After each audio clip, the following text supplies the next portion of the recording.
integrity is very important for me. And so I think that's the thing that you're talking about, like white folks and Jewish folks, like we really need to cultivate our integrity, and we need to be in service and get to be in service, right? There's something liberating about that also, where we get to say, yeah, I don't know what's best. And I won't know what's best because that's not my lived experience. Yeah. And I'm here to be of service in whether that's as a physical barrier or an academic barrier or an institutional barrier or whatever, because we can infiltrate spaces. Press the button to begin. You're listening to the Social Primate with your host, Eddie Aguirre. And today we have the one and only Matthew Solomon. Matthew, thank you so much for joining me on the show today. Yeah, Eddie, thank you so much. It's great to be here. Hey, man, I appreciate everything you've done. I know you got the Seeds for Liberation premiere coming up this Saturday, the 17th, for folks listening to this before then. But I actually came across this project through Ernesto Ayala, who happens to be one of the voices featured in the film. And seeing those names immediately got me interested in what you guys are working on. Now, from my understanding, Seeds for Liberation is a documentary that centers a Palestinian liberation movement while connecting it to the broader struggles against imperialism, state violence here in the U.S. and globally. So once I started going down the rabbit hole of the premise, it felt important and it made me want to help share what you guys have been doing and why this matters. So before we get into the deeper questions, I obviously want to know a little bit more about how did you end up in this world of filmmaking? Yeah, it's wild. So I'm born and raised in LA, and actually I found out recently my dad was born in Boyle Heights. What? And Nice. He lived here for the first few years of his life, and then his father passed away, and so his mom, who was a single mom with 3 kids in the 1940s, moved to like mid-city Miracle Mile area. But I was at the Chicano moratorium 2 years ago.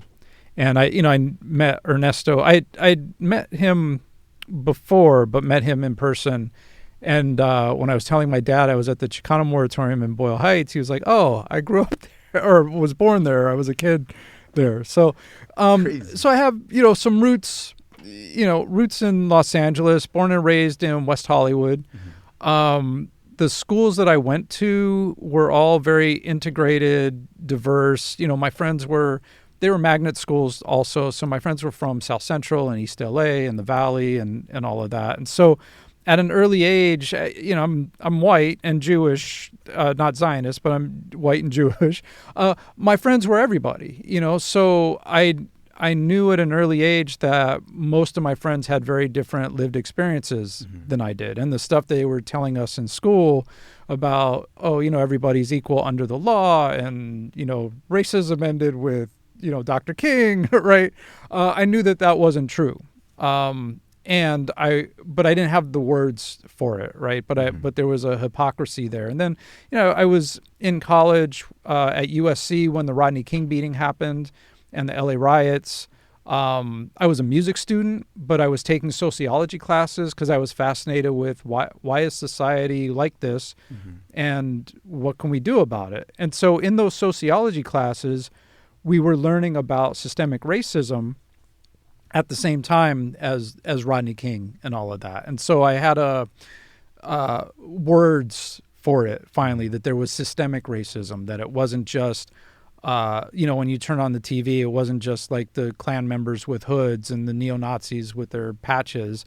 Like it's woven into the fabric of the country, right? And so that kind of stayed with me. I was a professional musician for many years, and then I got into filmmaking, and I was mostly doing scripted films, but also because of my passion for people and society and communication and relationships, I got trained in conflict resolution. And so as I was working on trying to get films made, I started facilitating conflict resolution. And so before the pandemic, I was traveling across the country to all these places, universities, corporations, organizations doing conflict work. And then the pandemic started and we couldn't go anywhere. And so I went back to school. And then George Floyd was murdered. Breonna Taylor had been murdered before that. We had the BLM uprisings across the country, across the world, really.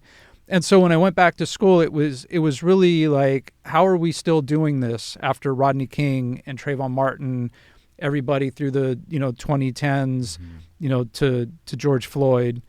And so I know, because I had also been a student and have been a student in anti-racism and decolonization, that I can get into spaces because I'm white and then pass the mic, and so that was my goal. And so I went into a master's in public administration program, not knowing what I was going to get into, but I thought I would get into government or policy. But then one of my academic advisors, and I was going deeply into abolition, because I was like, policing, I was going to say, I say it doesn't work. It works as it's designed, right, as is intended. But as far as, providing public safety, that's not what it does at all. So I was like, well, what are the alternatives? And so I started reading Mariame Kaba and Alex Vitale and Angela Davis, and, learning about the Black Panther Party and the Brown Berets and, folks like that. And so when it came time to do my final thesis, one of my academic advisors was like, I know you know how to write a paper, but I know you're a filmmaker. Why don't you do a documentary? And I laughed, because I was like, that's a lot of work. That's a lot, And she said, well, do it anyway. And so Reimagining Safety, which is my first documentary, I filmed on my iPhone, edited on a laptop. We've had over 100 screenings across the country. Over 130 community organizations have hosted those screenings, and it's become this really powerful educational tool. So I've been traveling the country the last 2.5 years with that film, which has been great, that it's being used this way. And so literally a year ago, we had a screening of that film at Midnight Books. And this was right after the fires, that were here. And so Midnight Books, Harriet Tubman Center, All Power Books, a couple other organizations, when the fires were happening, were like right on the ground right away, getting people food and clothing and shelter and stuff like that. And the media was focused on Sean Penn and the Red Cross, and who were days late also, And so we were having this screening at Midnight Books, and there were some people there who had been at the UCLA encampment for Palestine the year before. And so as I was watching Reimagining Safety, I realized the story of the Free Palestine movement and its connections to Black liberation and Chicano liberation and collective liberation hasn't been told, hasn't really been told in that way, where to show how our struggles, our anti-imperialist struggles, are all connected.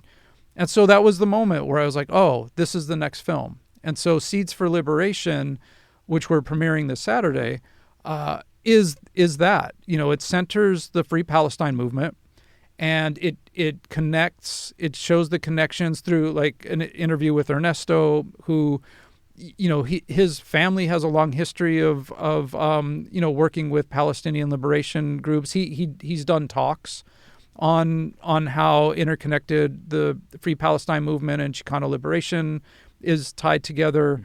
I interviewed Daruba Ben Wahad, who was an original Black Panther on the East Coast and started the Black Liberation Army with Assata Shakur, and he was the Black Panther Party liaison to the PLO and PFLP back in the day.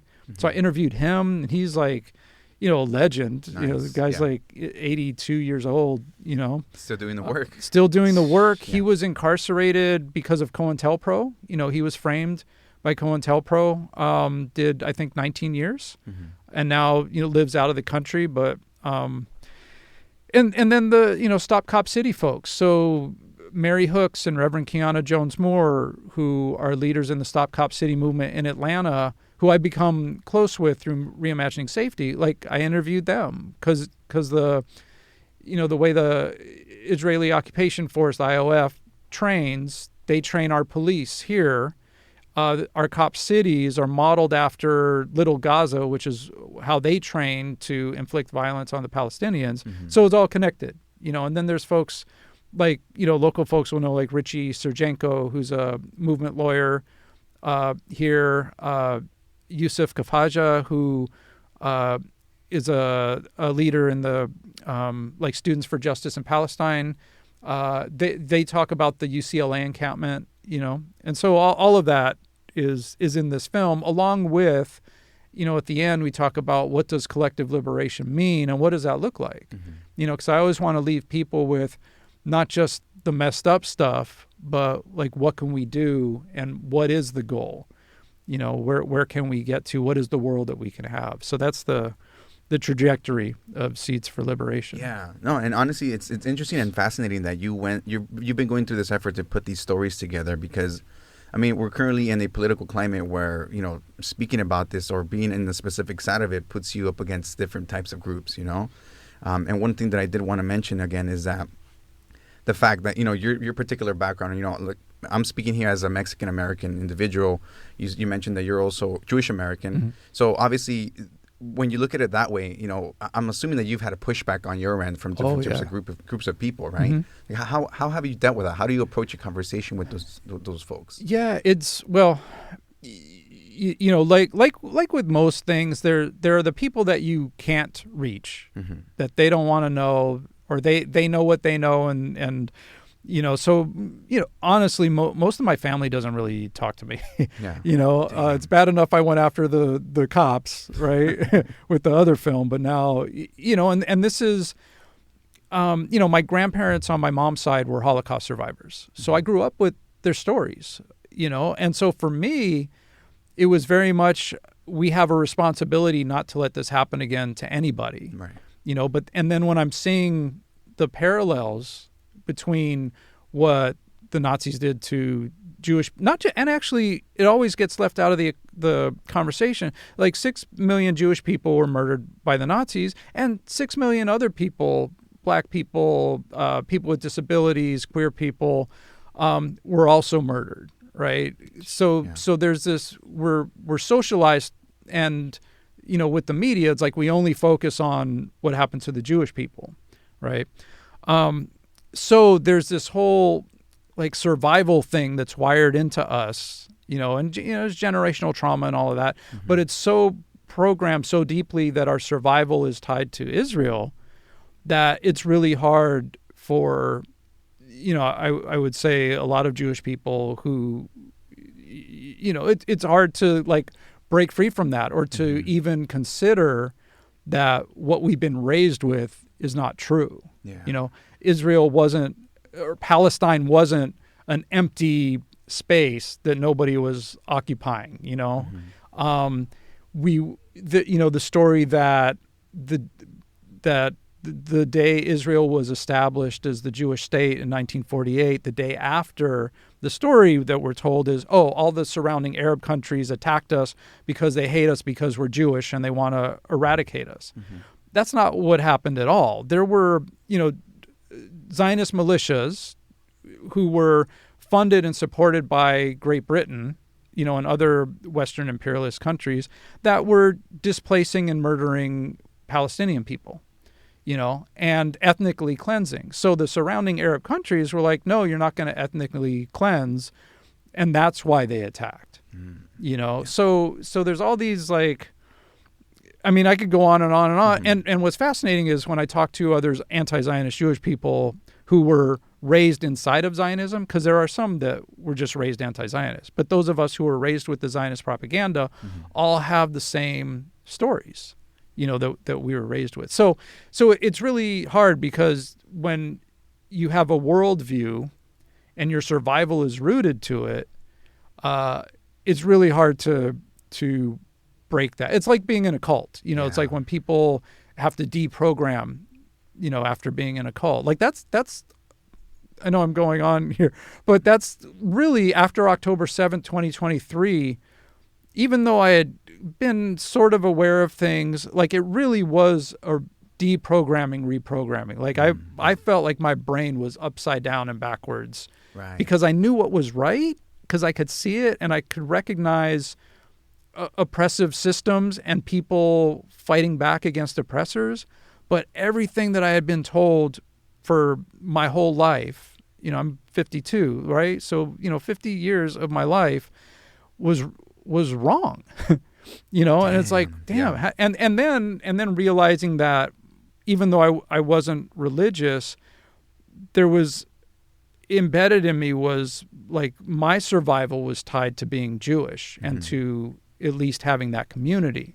And so when that support was gone, there was really like, well, who can I talk to? Like, who would even understand, what I'm dealing with or trying to process? Dude, and that's crazy that you brought that up because, me speaking from the perspective of within the United States, right? I mean, you are as well, but I didn't grow up with that kind of indoctrination, or at least I thought I wasn't, right? Until a couple years ago when I started realizing that everything that I had learned in school in terms of U.S. history and its involvement in the world was all, just we were seeing it through rose-colored glasses. But once you start kind of breaking down what's going on and you start seeing how these systems, like you mentioned, of oppression are global, you start realizing, like, wait a second, everything I thought I knew is wrong, right?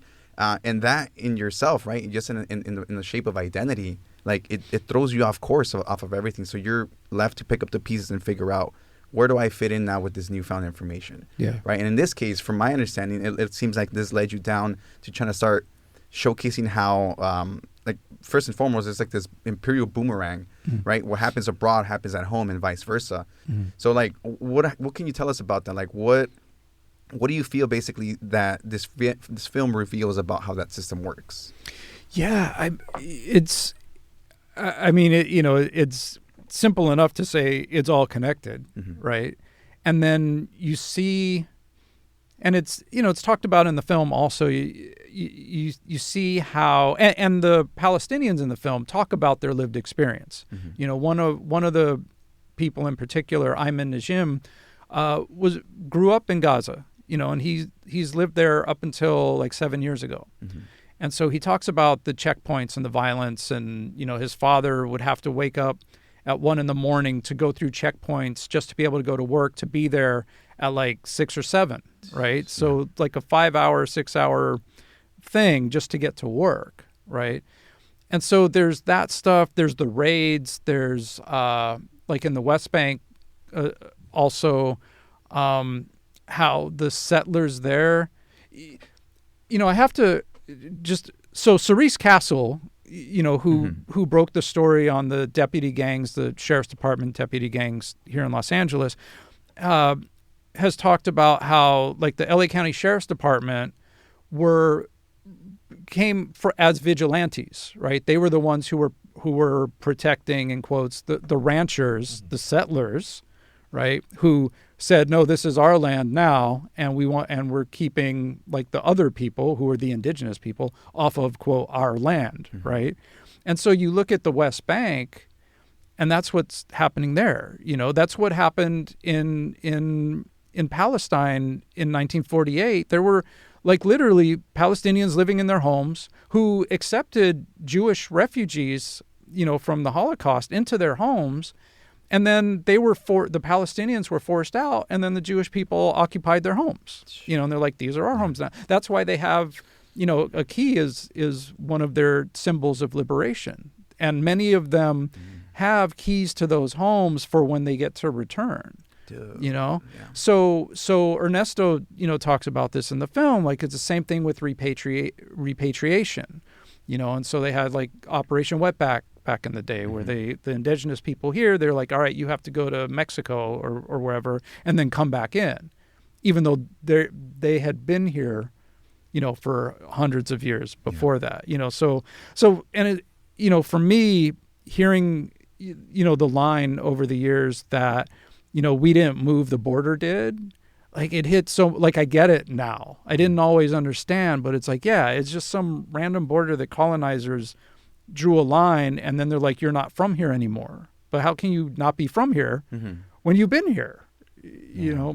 So yeah, I mean, just a quick question to jump off one of those points. Like, how did you personally feel in regards to, like I mentioned earlier, about that identity, like just getting the rug pulled from under your feet in terms of what you knew? Like, how did you come back from that?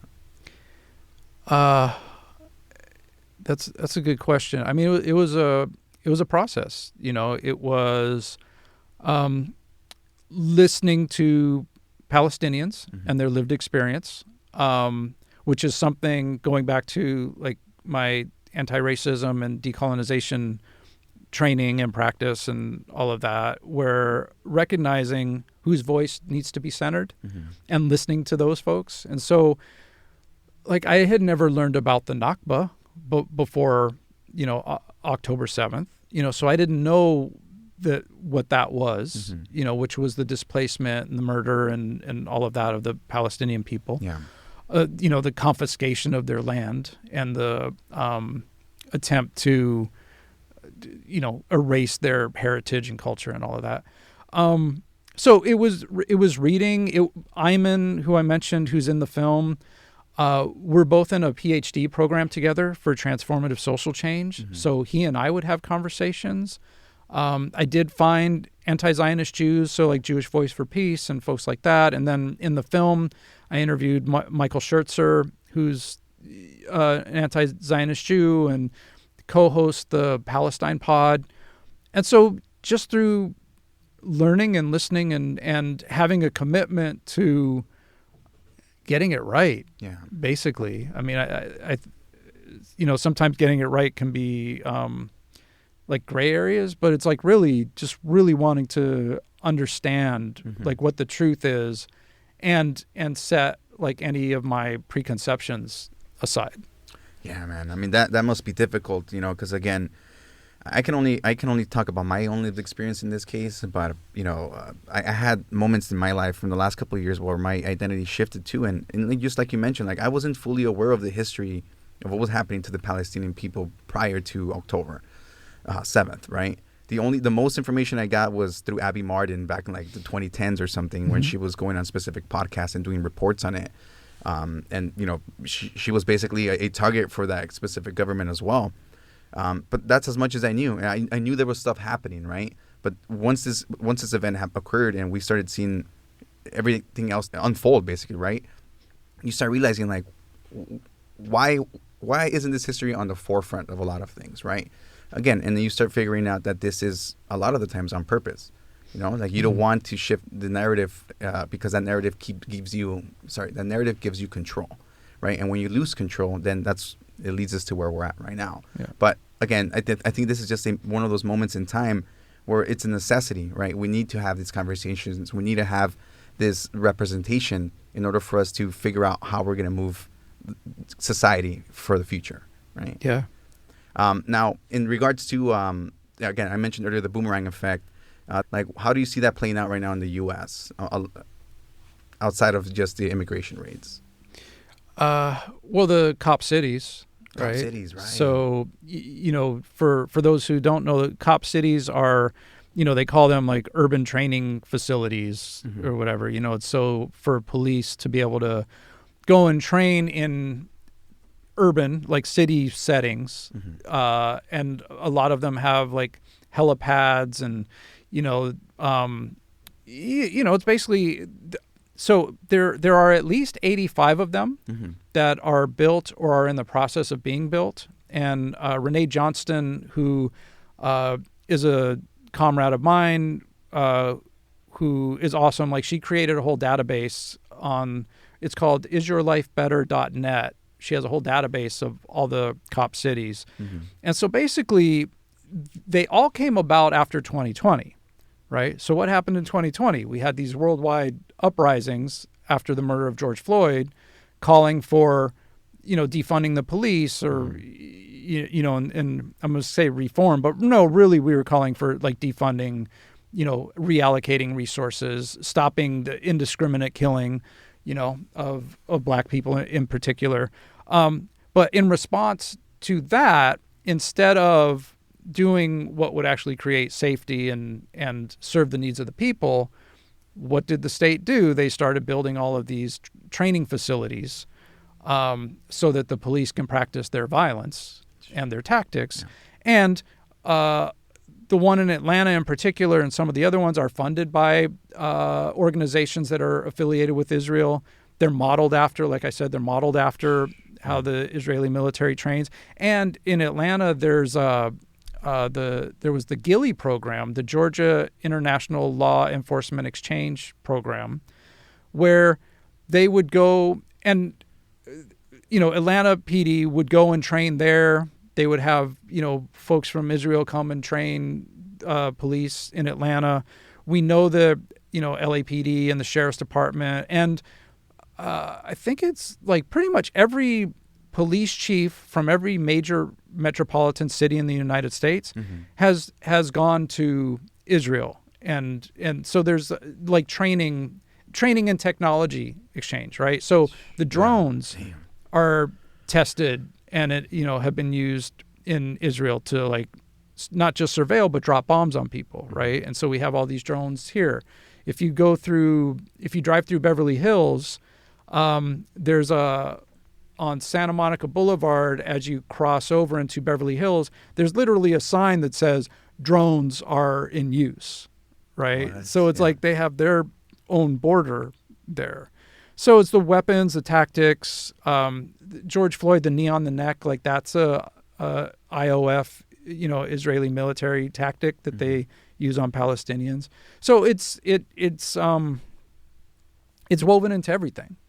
How that shows up. And it's crazy to think that people don't think that, that will end up here, right? And and I think there's still a lot of individuals out there that feel like, I mean, first of all, they don't understand the conflict. They don't understand the history and how intertwined both of these are, right? And I think because of that, people haven't woken up to the real, like the danger of this, right? Now, in terms of the intention when you initially started the film and versus when you finished it, did anything change? Did the resolve get stronger? Like, what did that look like for you? Resolve definitely got stronger. It's like the more that I've been immersed in this, I'm not sure the best way to say it, but it's like the more that I know, the more that the lies are just so blatant. I remember a few months ago, I was talking to some folks and they were like, because I'm a leftist. I'm very, very, very much to the left. And they were like, what is your most like conservative view? And so 4 months ago, maybe 4 or 5 months ago, there was still the part where, it wasn't exactly this, but it was something about like, the people in Israel, like, not that it has a right to exist, but there was some grace. I had some grace for Israel and all of that. Yeah. And then I was talking to those same people like a few weeks ago, and we were having that same conversation. And I didn't even remember what that answer was, but they were like, "Oh, this is what you said." I was like, "Oh yeah, that's not even a thing anymore." Yeah, right. It needs to be Palestine. It needs to be, given back to the Palestinian people. If the, folks who are there can live peacefully, cool. That's what, and this is what Palestinians have said to me. This is not, it's not I'm not speaking on behalf of them. Like the folks that I interviewed in the film, they're like, yeah, if you want to live peacefully, cool, stay. But if you're gonna, try and colonize and whatever, then get out. Yeah. Damn. And I think that's actually the power of a film like this, because sometimes it's not about having all the information. It's really about something breaking in your world and forcing you to see it differently, right? And I think what really stood out to me right now is that hearing you say basically is that you're still challenging your own thinking, even recently. And I think that's, from my perspective, a healthy means of adapting to the world around you, right? And I mean, honestly, a lot of the times we don't get challenged. Our ideas don't get challenged. And it's based on the information that we continuously consume that reinforces what we already believe, right? So we stay in that same mindset. And that's what's frustrating. Yeah. And one of the other things separate from, well, I guess it feeds in is, we're all where we're at. And so even like there are, if you move far enough to the left, people get everything's interconnected. You move a little bit to the right and you have, there's black folks that are like, why do we care about Palestine? That's over there. Yeah. Or why do we care about ICE? What have the Latinos done for us? We have Latinos who are like, well, what do we care about the black struggle? What have they done for why do we care about Palestine?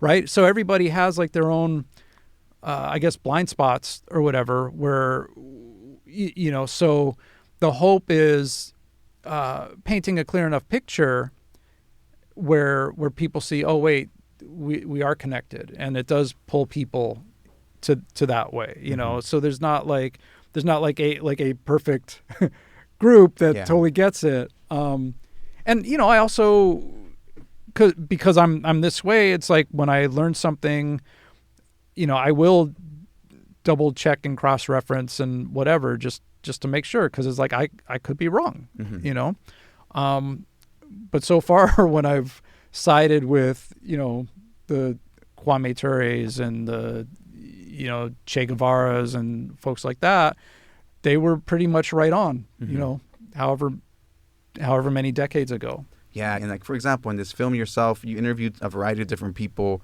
You've got different lived experiences, and you can't help but to feel empathy and to start empathizing with these stories and the individuals and the struggles. That it changes you. Like you can't help but it change you. And I think a lot of the time we're in our circle, we're in a little bubble, that we don't have anyone around us that can kind of show us the world, right? So we stay in that bubble. Mm-hmm. And unless you have somebody like right now, like again, I came across Seeds of Liberation and my mind was open to like a whole variety of different perspectives. And that makes the system make a little bit more sense and how you fight back. Yeah. Does that make sense? Yeah. Yeah, it's wild. When we're talking about different perspectives, I'll just share like, there's that movie American Me. Yeah. With Edward James Olmos. Mm-hmm. And I've seen that movie a bunch of times over the years. And I hadn't seen it in several years. And I was after I interviewed the folks in Atlanta, I was on a plane and it was one of the things on the plane. So I watched it. Mm-hmm. And when I tell you that movie had me in tears on the plane, because I understood something from doing this work that I never understood before.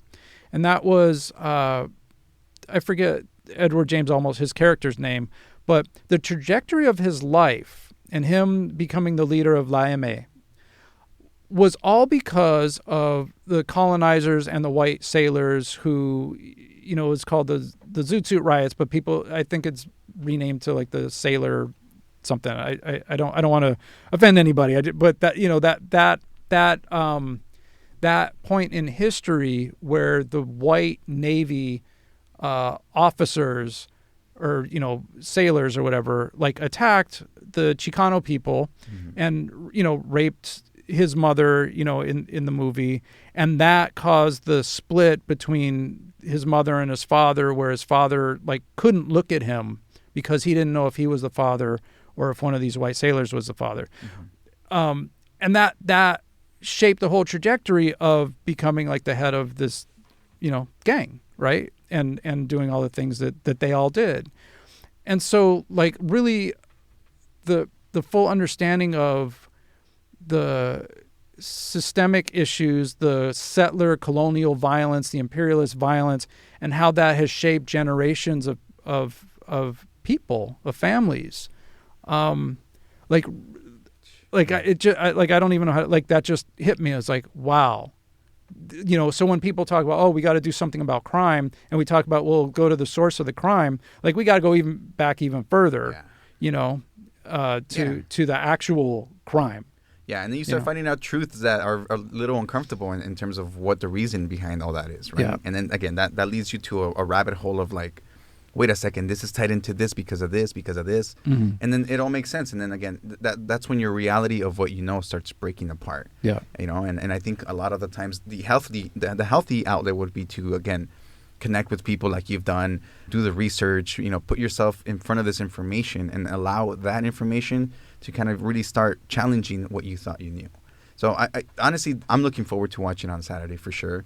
But outside of that, just to kind of refocus on the aspects of it, like from your perspective and what you've been doing, like what do you think is the most misleading or misunderstood thing that people have towards the Palestinian genocide at the moment?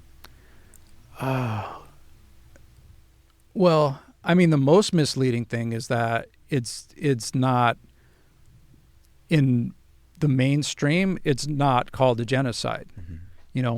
People like the news media, like even MSNBC, that's that's supposed to be like on the left, whatever. But even that, it's still a war. It's still a conflict. It's still anything but a genocide. And I know, like Abby Martin in her interview, was like, yeah, they have these, I think they call them like style guides, where these are the words you can say, these are the words you can't say. That's crazy. Yeah. So that's the most misleading thing, that people aren't calling it what it is. And so the masses of people who are consuming that sort of media have no idea that it is what it is. Damn, man. And I mean, I don't know if you know what the reasoning behind that, but I mean, that's just what propaganda. Yeah, propaganda control? protecting imperial interests. Yeah. And that's the whole, like, the thing.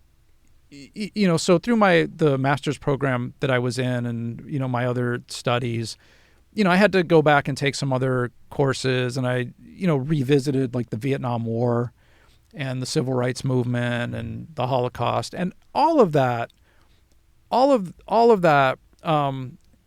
was driven by capitalism, and profits over people, and extracting labor and othering people, so that there was like the elite class, and then the working class, and the discarded, the class that could be discarded. And I was actually having this conversation with some Panther brothers and sisters the other day, that people are valuable to the ruling class to the extent that they can extract our labor.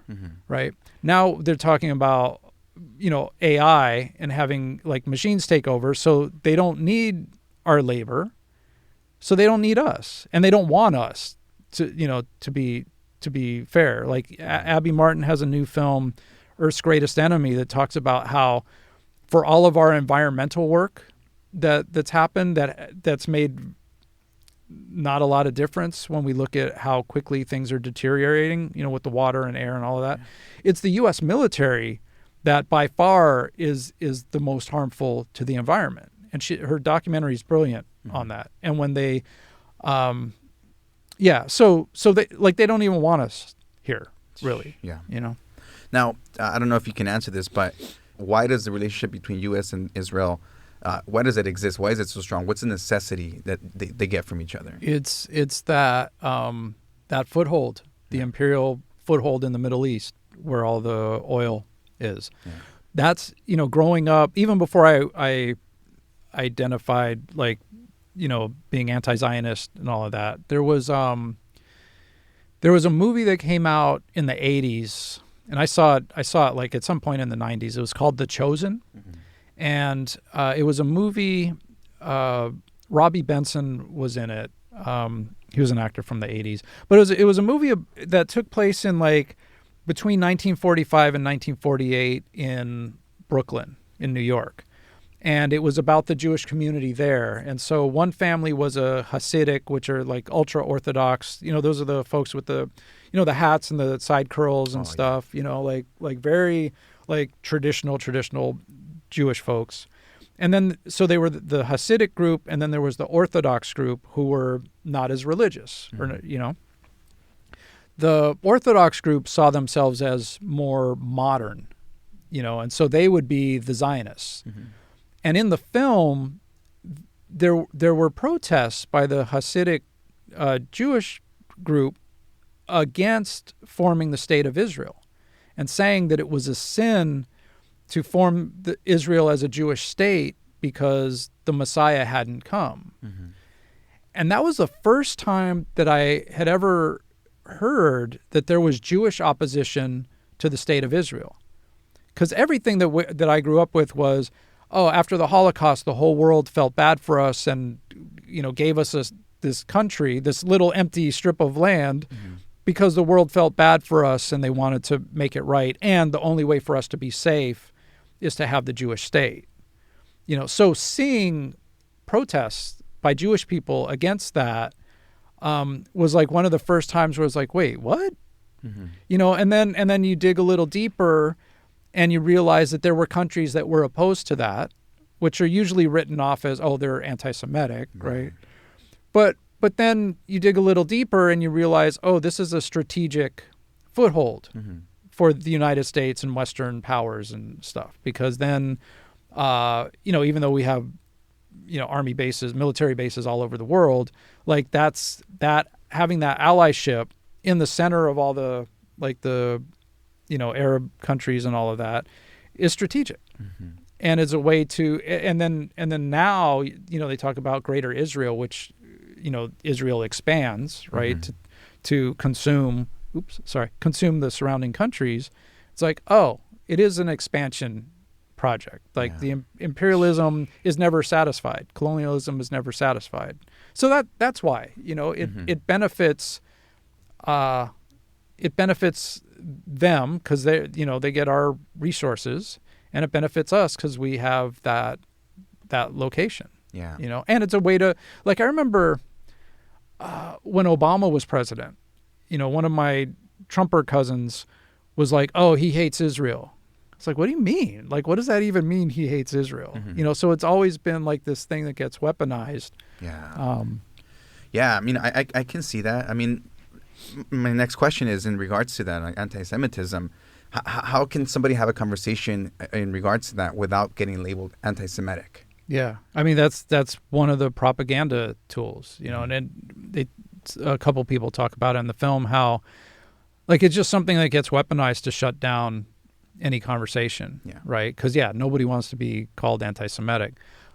Sim Kern, who's in the film, who wrote a book called Genocide Bad, and is an anti-Zionist Jew, talks about how, you know, they now say anti-Jewish instead of anti-Semitic because anti-Semitic has lost its meaning, and Palestinians are Semitic people, right? So it's this whole like convoluted thing, and it's what white supremacy does, honestly. You know, it's you know, when people talk about like reverse racism, you know, and stuff like that, you know, it's one of those things that's not a thing.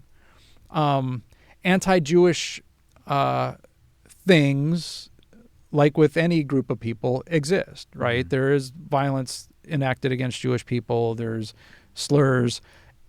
The important distinction, though, is it's not systemic. Right. And what is systemic is how the majority rallies around protecting Jewish people, right? So if, like, they call the pro-Palestine encampments anti-Semitic, you know, because Palestinians, and not just Palestinians, but Palestinians and Jewish people and, you know, coalitions of students were saying, stop the genocide, stop sending money. You know, they wanted their universities to stop sending money, stop funding Israel, stop the genocide. But because the Zionist Jewish people on campus felt uncomfortable, like that was anti-Semitic, right? So it's like when a white person feels uncomfortable being confronted on their internalized racism, like, oh, you don't know who I am, or that's reverse racism, or you don't know what's in my heart, right? It's centering like the feelings of the people who actually have that socio-political power, right? So to go to your question and your point, like that label anti-Semitism has lost its meaning because it's so misconstrued. You know, it's so misrepresented and overused, and it's used as a tool to silence people.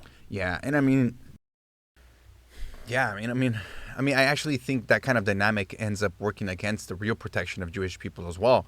And then it starts becoming harder to recognize and address the real anti-Semitism when it actually happens. I think, you know, one thing that's important is that, you know, the Palestinian folks in the film pretty much all said that in their lives they've never seen this much awareness and support of their struggle. And that gives them all hope, you know, and that's why, you know, why we title the film Seeds for Liberation. Like, they all talked about like how these seeds have been planted in people's minds and hearts, that can grow, right? Nora Ericat, who's in the film, one of the opening lines of the film is that, they thought we were going to be long gone, but we're still here, and like seeds we grow. So having these conversations and and I guess like what we're doing, and what I know people who have seen the film already have said, is there's a lot to process and unpack and sit with and be uncomfortable about, but also we're getting to like what's real. We're getting to like, like in the Matrix, like the blindfold comes off, right?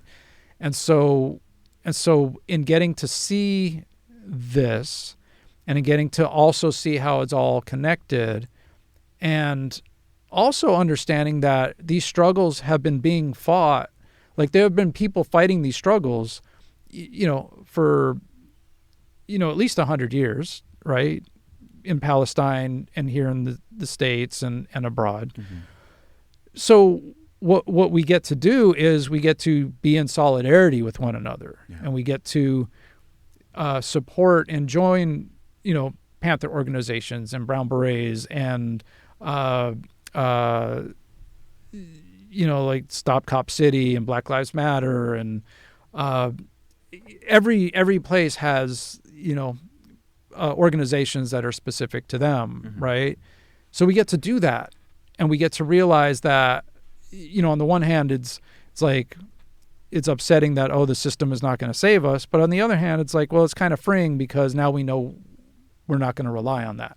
And we get to actually build community with each other, And I think, and that's, for me, that's the thing, having traveled all over the country, and I had lost a lot of faith in humanity in 2020 with COVID and George Floyd and all of that. But being with organizers who care about people, and in community with, whether it's like 20 folks or 200 folks or 400 folks that show up to a screening, and then we always have panel discussions and talk, conversations after, that's the stuff that's really inspiring. And so for me, I'm always like, how do we connect everybody? Because that's where the power is, Yeah, and you mentioned something just a few seconds ago too, in regards about truth and just how uncomfortable it can be. And I think when you really talk about that on a human level, anytime that and I can speak this for myself, whenever you come to face with the truth and you start feeling how uncomfortable it is, that's always been an indication that I am doing something right with myself in terms of like what I'm chasing. Because nothing that is easy or nothing that is life-changing is going to be easy and just, a walk in the park. Yeah. Like it's going to break you down. It's going to take you to the core of yourself to figure out what is going on. And I like sometimes to relate it to those familiar with like psychedelic trips. It's the same thing. It strips you down to the bare like ego, right? To yourself. And then you have to kind of start figuring out that truth. And then it's ugly, it's messy. But once you come face to face with it, there's like freedom. Like you feel like liberated, right? And then that's the thing, like seeds of liberation. Like you planted that seed, it liberated you. Now it's up to you to go and do the same to others, right? Yeah. And then that creates the movement, that creates the change that we're craving to see nowadays, Now, I got another question here. We got a few more minutes before we wrap it up, but this one's mostly directed towards you and just how you see yourself in your community. But as a white Jewish man, what can you tell other folks in that same, world as you in terms of what they can do themselves to show support, solidarity, or just combat this type of thinking that we've come to know? Yeah. Well, one of the main things, so white people especially, we tend to, like when we have these epiphanies or we get new information and have these realizations, we want to, I need to go out and build this new thing, right? I need to, so that part of it where, we get to take the step back and be like, no, realize that no, these structures of resistance have been built.